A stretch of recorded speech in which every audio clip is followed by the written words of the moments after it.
A $1 bottle of white vinegar from your kitchen can save an engine that costs $10,000 to replace. And I'm going to show you exactly how, because most people either do this wrong and damage their engine, or they never do it at all and pay thousands later. Your cooling system is clogging itself right now and you can't see it. Every time someone tops off the coolant with regular tap water instead of distilled, they're pumping calcium and magnesium straight into the engine. Those minerals come from the ground. They're in almost every municipal water supply in America, and in hard water areas like Indiana, Ohio, and Michigan, the concentrations are extremely high.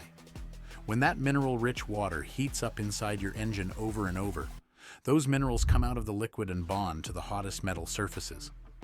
Layer by layer, month after month, hard mineral scale builds up inside your radiator tubes, inside the narrow passages in your engine block, and especially inside your heater core, which has the smallest passages in the entire system.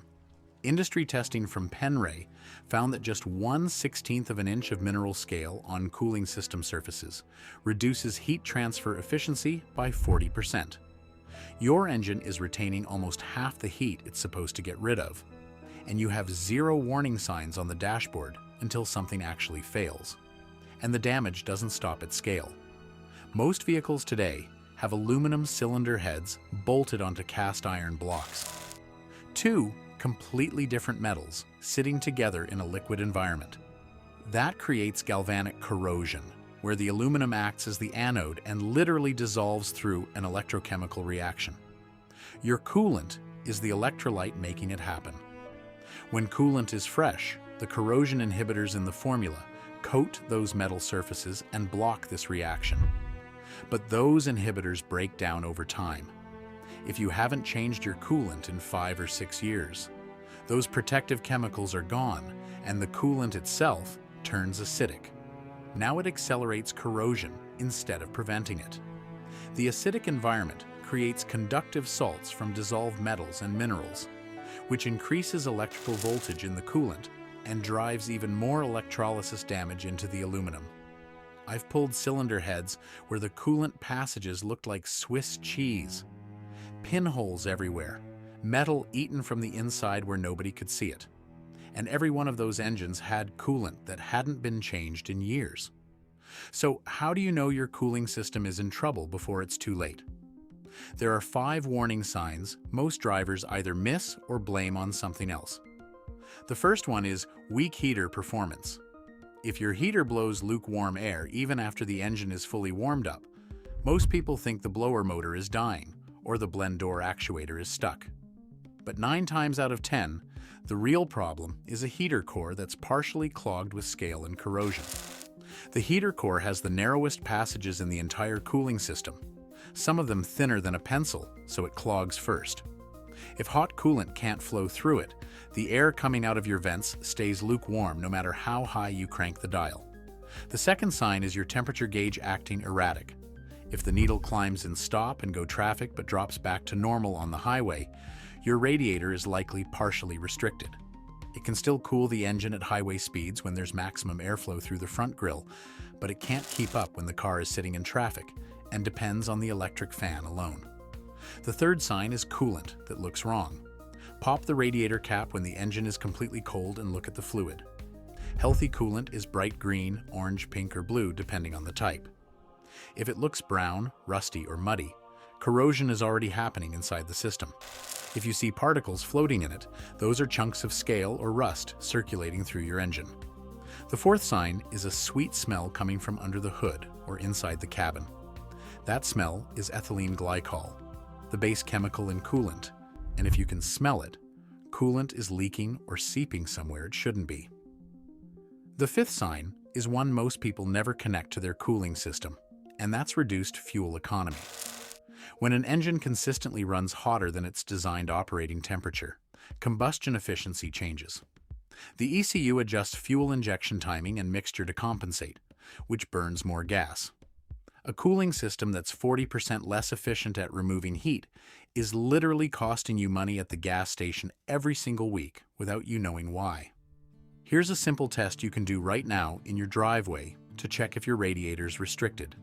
Start the engine cold, let it idle until the temperature gauge reaches normal operating range, then carefully hold your palm near the radiator surface and move it from top to bottom. A healthy radiator should feel uniformly hot across the entire face. If you find cold spots, particularly in the lower third, those sections are blocked with scale or debris, and coolant is not flowing through them. You can also squeeze the upper and lower radiator hoses when the engine is cold. They should feel firm but flexible, like a garden hose. If they feel crunchy, stiff, or gritty when you squeeze them, there's scale building up inside the hoses themselves. And here's another diagnostic trick. After the engine reaches full operating temperature, feel both the upper and lower radiator hoses. The upper hose carries hot coolant from the engine to the radiator. The lower hose carries cooled coolant back to the engine. Both should be hot once the thermostat has opened. If the upper hose is hot, but the lower hose stays noticeably cooler, coolant is being restricted inside the radiator and not flowing through properly. That temperature difference between the two hoses tells you the radiator is partially clogged, even if the dashboard gauge still looks perfectly normal. This is where vinegar comes in. White vinegar contains about 5% acetic acid, which reacts chemically with calcium carbonate and magnesium deposits and dissolves them back into the liquid. It also reacts with iron oxide, which is rust. So a vinegar flush attacks both mineral scale and rust simultaneously.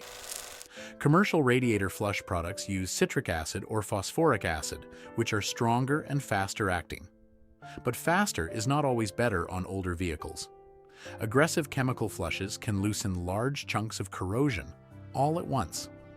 Those chunks break free and float through the system until they hit something narrow, like the heater core passages or the area around the thermostat housing. Now, instead of a partially restricted system, you have a completely blocked one. Vinegar dissolves the buildup gradually instead of blasting it loose in big pieces. That makes it significantly safer for high-mileage vehicles where the cooling system hasn't been touched in years. I've used this on trucks with over 200,000 miles in coolant that looked like chocolate milk. After 2 cycles, the fluid went from brown to nearly clear, and the engine temperature dropped noticeably on the very next drive. But most people get the process wrong, and that's where the damage happens.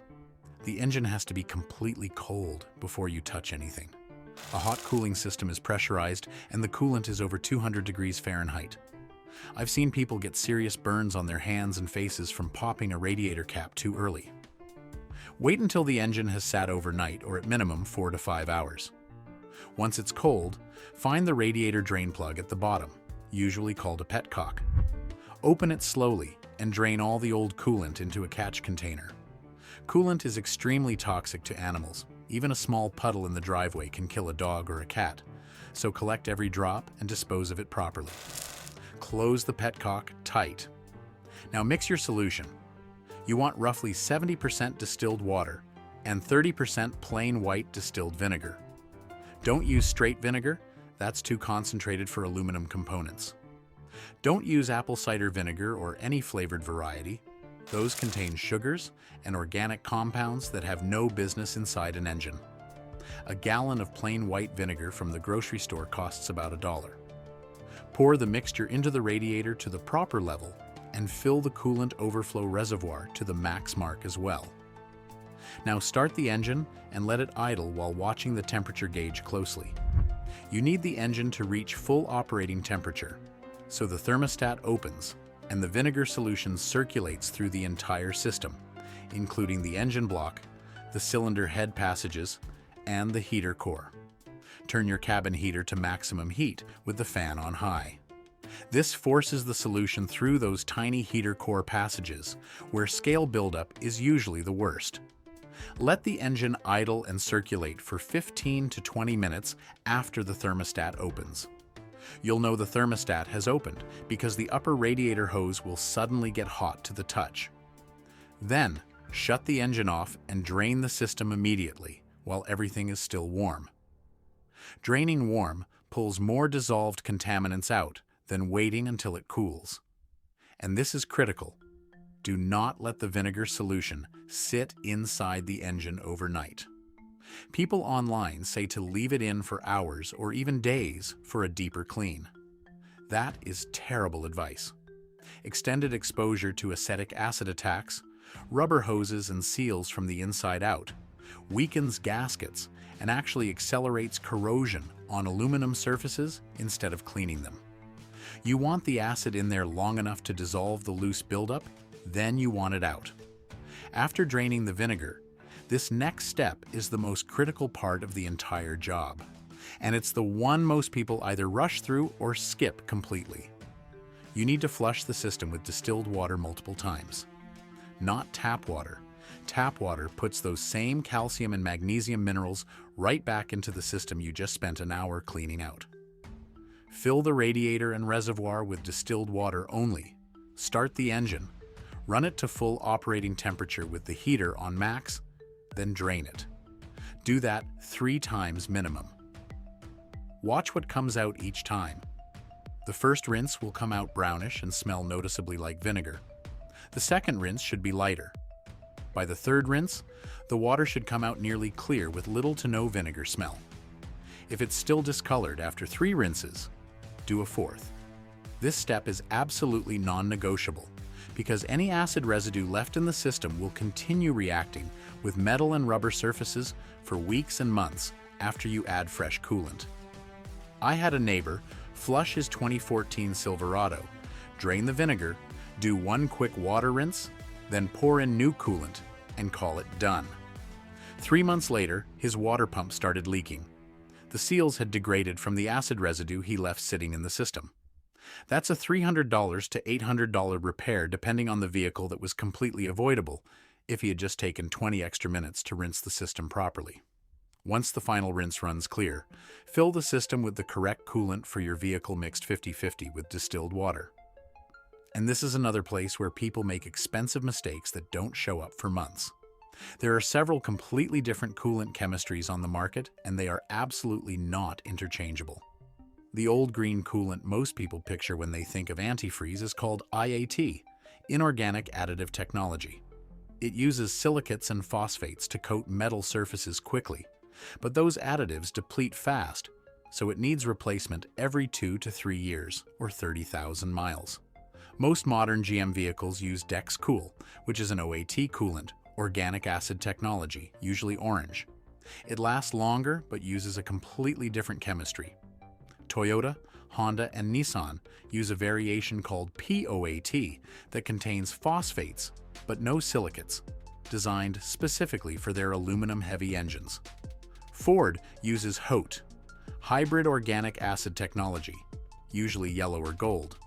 European brands like BMW, Mercedes, and Volkswagen use CyOAT with silicates, formulated for their specific engine alloys. Here's what happens when you mix them. If you pour IAT green coolant into a system that uses OAT orange coolant, the 2 additive packages react chemically and form a thick, gelatinous sludge. That gel clogs radiator tubes, blocks heater cores, and chokes coolant flow through narrow engine passages. Within a few months, that mixture can turn into a paste thick enough to completely stop circulation. I've seen heater cores plugged solid from mixed coolant.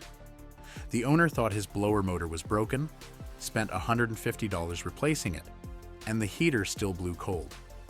The real problem was a heater core packed full of coolant gel. Replacing a heater core means pulling the entire dashboard on most vehicles, and in 2026, that repair runs $850 to $1,950, depending on the car or truck. Vehicles like the Chevy Tahoe, Ford Expedition, or GMC Sierra can push over $2,000 because of how deep the heater core is buried behind the dash and HVAC housing. All of that because someone grabbed the wrong jug at the auto parts store. Check your owner's manual or the sticker on your radiator cap for the exact coolant specification your vehicle requires. Use that type and nothing else. Now here's the part that most videos skip entirely. There are specific situations where a vinegar flush will make things dramatically worse, not better. If your system already has visible leaks, cracked hoses, a weeping water pump, or any sign of head gasket failure like milky oil on the dipstick, or white smoke rolling out of the exhaust. Do not flush anything until those problems are fixed first. In a neglected cooling system, corrosion buildup sometimes acts as an accidental sealant. Rust and mineral scale can plug tiny pinholes in the radiator or heater core that would otherwise be actively leaking coolant onto the ground. When you dissolve that buildup with vinegar, those hidden weak spots open up and now you've got coolant pouring out of spots that seemed perfectly fine the day before. A guy towed in a 2009 Honda CR-V after doing a vinegar flush in his driveway. Before the flush, 0 visible leaks. After the flush, the radiator was leaking from 2 separate spots, and the heater core was dripping coolant onto the passenger floor carpet. The corrosion had been holding those weak points together for who knows how long. Once the vinegar dissolved it, everything failed at once. That's a radiator replacement plus a heater core replacement, easily $1,500 to $2,500 combined on that vehicle. And if the coolant has oil contamination, that milky or oily film usually means a blown head gasket is leaking oil or combustion gases into the cooling system. Vinegar cannot fix mechanical failure. A head gasket repair in 2026 runs $2,000 to $4,000 at an independent shop. If the cylinder head warped from overheating, add $400 to $800 for machine shop resurfacing. If the head cracked beyond saving, a replacement cylinder head costs $500 to $1,500 in parts alone. And if the engine block itself is cracked from thermal stress, that's a full engine replacement at $4,000 to $7,000 for a remanufactured unit installed, or well over $10,000 for a brand new crate engine from the dealer. Vinegar is a cleaning tool, not a repair.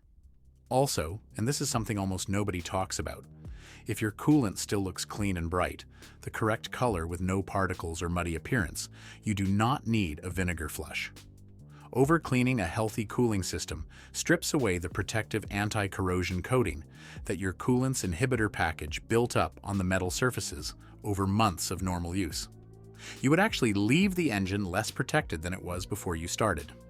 The smart approach is inspect first and flush only when you see real evidence of contamination, and understand why $1 of prevention matters more today than it ever has in the history of the automobile. Modern engines run significantly hotter than anything built in the 1990s or early 2000s. Manufacturers pushed operating temperatures higher to improve fuel economy and meet stricter emissions standards. Turbochargers that generate enormous additional heat are now standard equipment on trucks and SUVs that used to run naturally aspirated. Engine bays are packed tighter than ever, with less room for natural airflow around the block and heads. A 2026 Ford F-150 with the 2.7-liter EcoBoost produces more concentrated heat in its compact engine bay than a 1995 F-150 with the 5.0-liter V8 ever did. The cooling systems in these modern trucks are operating at their absolute engineering limit, with almost zero margin for restriction. Any loss of coolant flow from scale or corrosion pushes temperatures past the line where damage starts. And once that line is crossed, the destruction happens fast. The aluminum cylinder head expands faster than the cast iron block beneath it. That uneven expansion crushes the head gasket. Once the gasket blows, coolant floods into the combustion chambers. Oil and coolant mix together into a milky sludge that can't lubricate anything properly.